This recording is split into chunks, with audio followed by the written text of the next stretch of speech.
Welcome to New Jersey Divorce Talk Radio, fostering the growth of collaboration through shared resources while empowering families to divorce with dignity. This is New Jersey Divorce Talk Radio.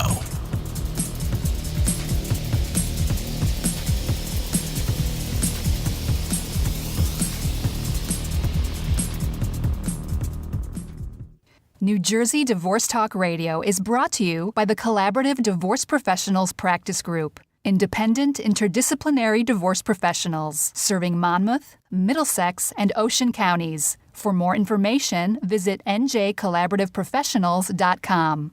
Hey everyone, and welcome to New Jersey Divorce Talk Radio. I'm your host, Dustin Cannon. At New Jersey Divorce Talk Radio, we interview leading divorce and family law professionals to give you the information that you need to get through your divorce and move on with your life. Our guests today are family law attorney Anna Maria Patella and Dr. William Frankenstein, a licensed psychologist. Anna Maria Patella is a family law attorney with over 40 years' experience. She's an accredited professional mediator and a trainer in family collaborative process. In fact, she was one of the initiators of the family collaborative law movement in New Jersey, which very recently became law. Dr. Frankenstein has 25 years' experience as an independent licensed psychologist. He has observed firsthand the long-term impact that the adversarial divorce process can have on individuals and families, and has made his primary focus of his practice working with individuals, couples, and families who are considering or presently going through a divorce. Thank you, Anna Maria and Dr. Frankenstein, for coming on the show today. Thank you, Dustin. Thank you. Now, Anna Maria, I read somewhere that you believe so strongly in collaborative process that you no longer do litigated divorce. Is that true? That's correct. I will take on a litigated case in very few instances, and frankly, it's because the matter started that way, and I know that I can work with the other attorney in a more gentle manner so that we can resolve it by an agreement. But I am not going to put a family through the turmoil that I've seen so many families endure over the term of my practice. That kind of goes along with, I'd also read Dr. Frankenstein that you've referred to divorce as one of the most profound sources of personal life troubles, I think is the way you said it, that people can experience. Can you elaborate on that? Sure, absolutely. There's a long research history where life stress has been studied in a variety of ways, but one of the ways that life stress is studied as a developmental issue is through just the presence of events and the impact it has on people. And probably 40, 50 years of psychological and epidemiological research typically finds that divorce is either the first, second, or third most stressful life event that people experience in our culture. And for example, just to put it into some perspective, the death of a spouse is typically regarded as less stressful than a divorce. Really? Yes. I can understand that because, of course, a death of a spouse is a horrific event. But there's almost a beginning and an end to it. With a divorce, people have so much ambivalence about starting a divorce, working through the process of the divorce, and then living with the consequences of the divorce. So it can really span so many years. So I think I can understand that. I'm guessing it's not only for the couple, but I would think that moms and dads, father-in-laws and mother-in-laws and grandparents would kind of experience some of that same thing, some of those same... Yeah, absolutely. I mean, divorce tends to ripple through family systems, and, if you think of families as concentric rings where the nuclear family, the mother, the father, and the child or children are surrounded by various layers of involvement in their social network, and And divorce tends to, stated simply, change everything for the way families function. So, And yeah, go ahead. is that what led? I'm sorry to interrupt you, but is that what led you into the collaborative process, Dr. Frankenstein? This seeing what was happening among families?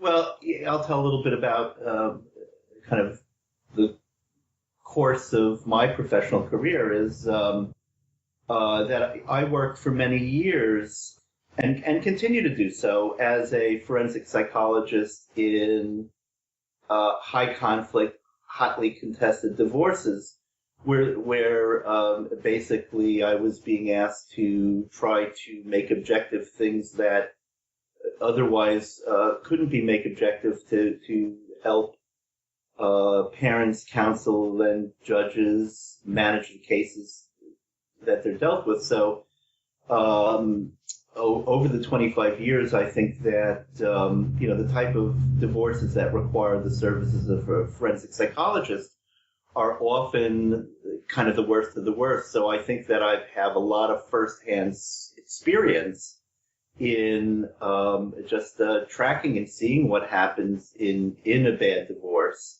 and how people fantasize that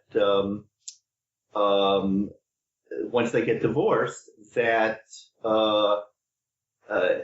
they'll be done with one another, and there are two problems with that. One is that they continue to have children, and the other is that they have financial entanglements that don't resolve just because they're divorced. And so for me at this stage of career, I felt that if there was one thing that I had a lot of expertise on, it's how to mess up your solvency and how to mess up your kids in a divorce. And I really wanted to use that knowledge and that experience for the good purposes of helping people through this terribly stressful transitional period in a way that is in their interest and certainly in their children's interests. And I think that's why we're talking about the collaborative process.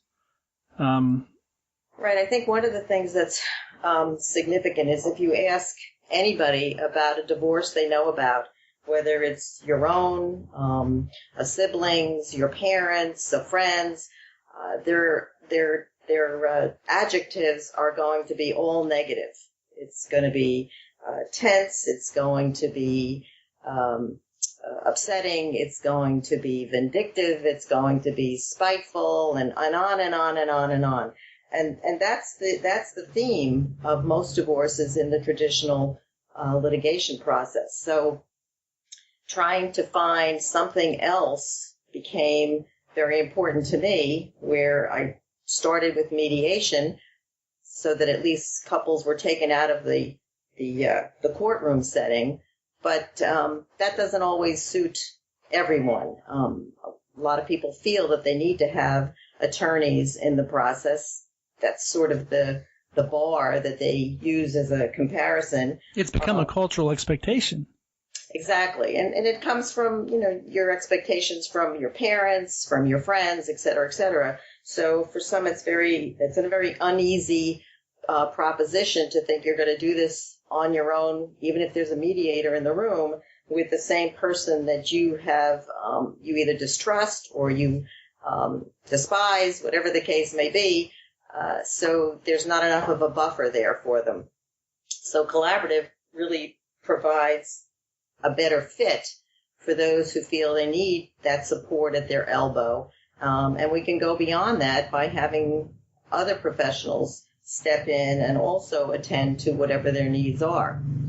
So how does the collaborative process do that? In other words, what's the promise of the collaborative process for people that are listening to this? They're considering divorce. They've got a lot of fears about what might be just ahead. Well, I think for most, we can't take away the fact that divorce is not a good process for anyone. It's difficult. It's on your mind from the minute you wake up in the morning to the minute you go to bed at night. The only thing that we can promise is that we can help them in a better way than the court system can help them, and we don't add to their turmoil. We try and curtail it as much as possible. and we try and provide them with a setting that's going to make it as productive as possible, and not let them be their own obstacles to reaching a conclusion that they can live with. That's typically accomplished through the assemblage of a collaborative team, and so in a collaborative team, you would have a husband and wife, each of whom would have a collaborative attorney. When I say collaborative attorney, that there are a few things that means, which we can go into later. They may have one or two divorce coaches, mental health professionals who aren't working therapeutically in the classic sense, but are functioning as a coach. And there can be financial professionals involved. The idea being is, I think, twofold. One is that you won't find a professional with the complement of skill sets needed to help people divorce in a dignified and amicable way. So for lawyers, the task is to accomplish the task of divorce, and doing so in a way that is efficient and comfortable for people. For the mental health professionals, the coaching idea, and there's also something called the child specialist, where the coach typically works with parents and the child specialist tunes into the child or children's voice. Their focus is how this impacts on children and the extent to which children may or should have voice in some of the decisions that are made about them. And financial professionals who are helping people look at their financial situation and make sound decisions about money. And in a collaborative situation, I think that all the members of the team, and I don't know, Anna Maria, maybe you see it differently, that we all function as consultants to the husband and wife. And so, to your original question, Dustin, I think that by doing it that way, the husband and wife are in complete control over the process with this set of consultants. And I do think that's an important point to capture.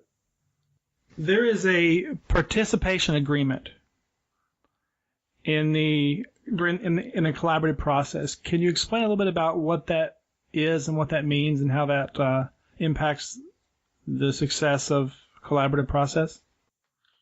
Right. So the participation agreement really is the document that allows us to embark on this process, because it is going to be a journey, and the couple needs to commit to this process.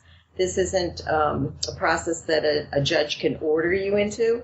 This is totally voluntary, and the couple has to understand the risks and the benefits of being in this process.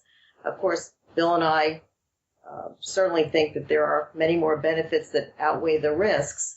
The bottom line is, though, that the couple needs to understand that they, as Bill said, control this process, so their participation documented in this agreement is the foundation of us moving forward. And that basically keeps everyone moving in the same direction. So the couple, essentially the couple recognizes that they are the important pieces to this process, and we are all brought on board to help them reach their goals.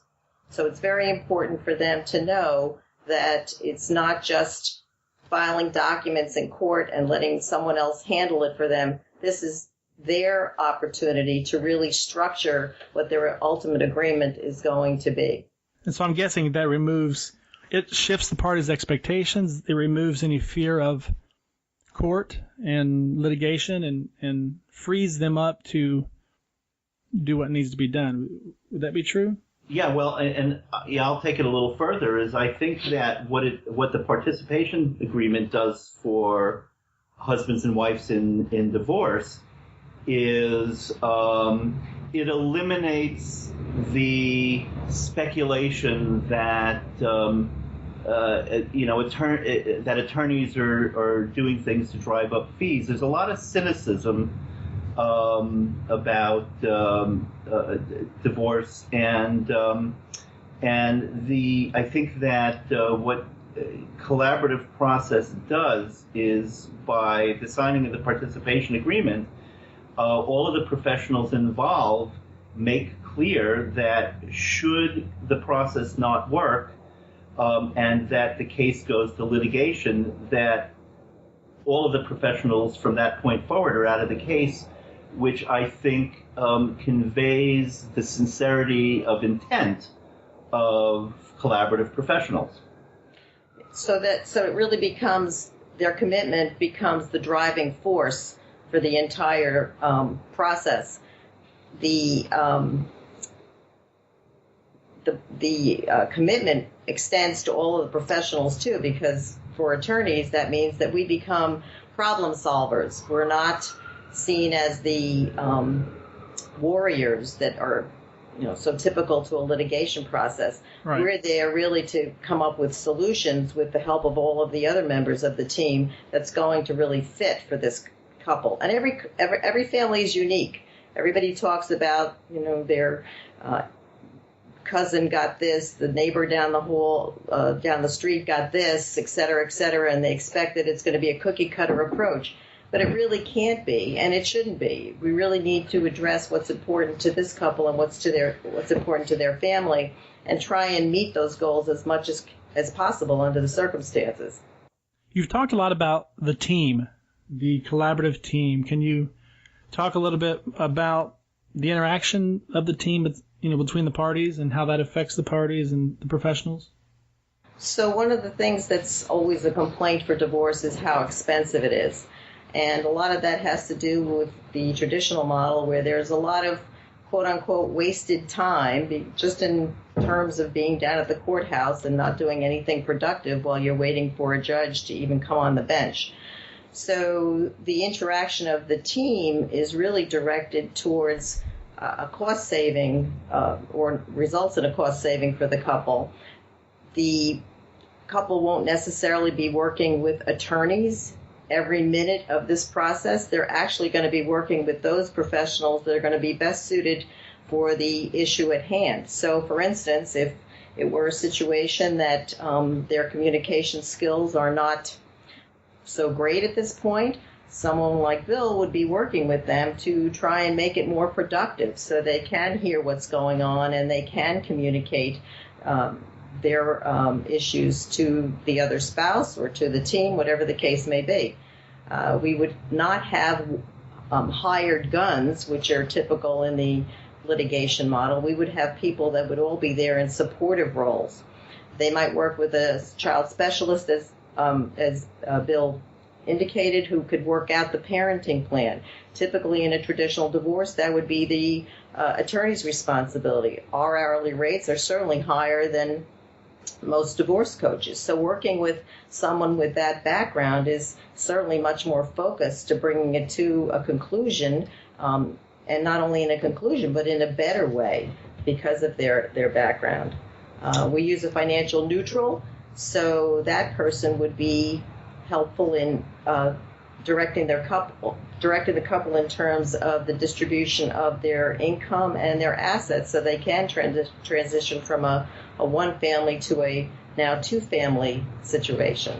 So again, we're imbuing this whole process with a neutrality and with a focus on reaching solution, not on any type of process where it's going to divide the couple any more than they are.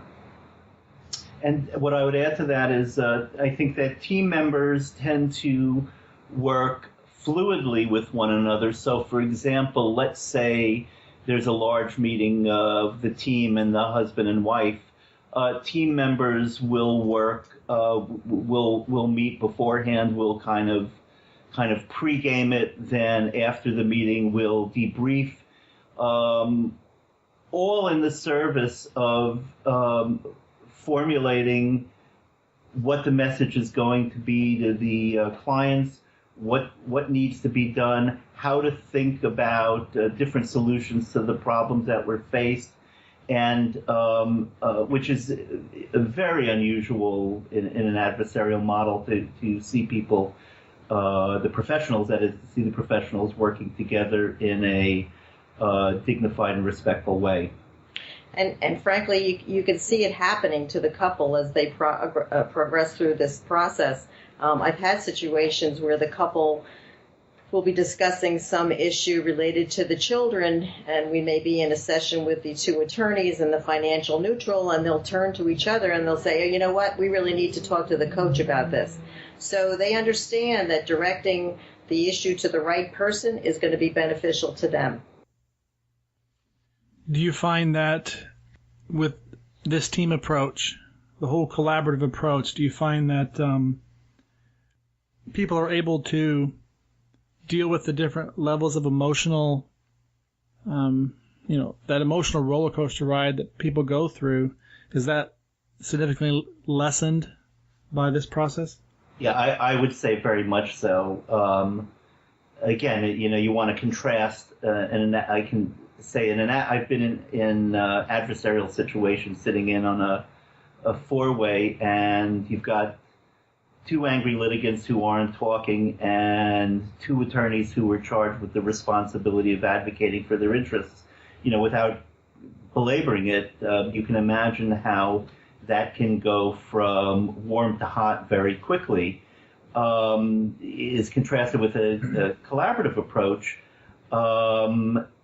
that team members, certainly in a well-functioning team members have a level of trust in one another and a level of working relationship where they just simply know who should handle what and how they should communicate around things, and it has the beneficial effect of modeling for the husband and wife how people can discuss what are really stressful, difficult issues in a rational way where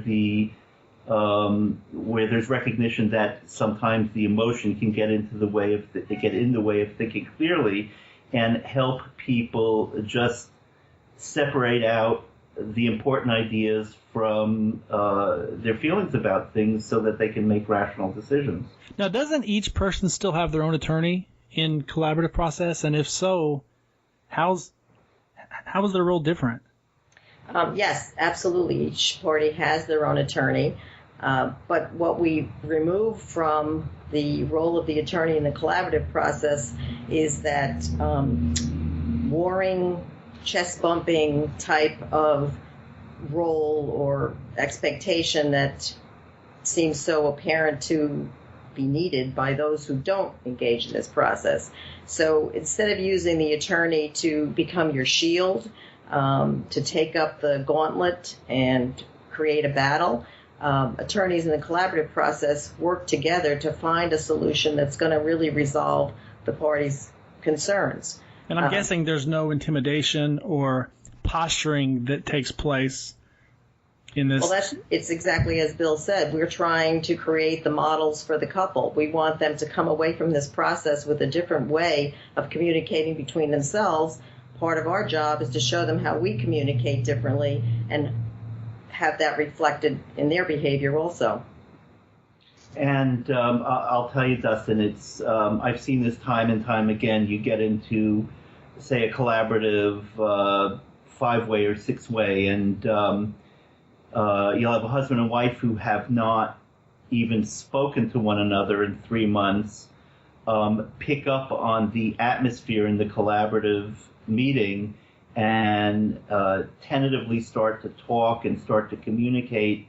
And we find that we can leverage that to get people talking to each other outside of the meetings and start to rebuild some trust. It's never lost on us that at one point in time these people loved each other more than anything, and that when you think about what the residue of an adversarial divorce is, if you've scorched the earth in your divorce, it's hard to find your way back to becoming co-parents, or to, if you want to think of it this way, dancing at your kid's wedding. And I think what's beautiful about a collaborative approach is that if you can get people talking again, and solving their own problems, what happens post-divorce is that a more collaborative pathway unfolds in front of them, and they can do the business. Just because you're divorced doesn't mean you're not a family anymore. So they can do the business of rearing their children together and making whatever decisions they have to make, whether it's how are we going to finance college, or how are we going to treat our child's illness.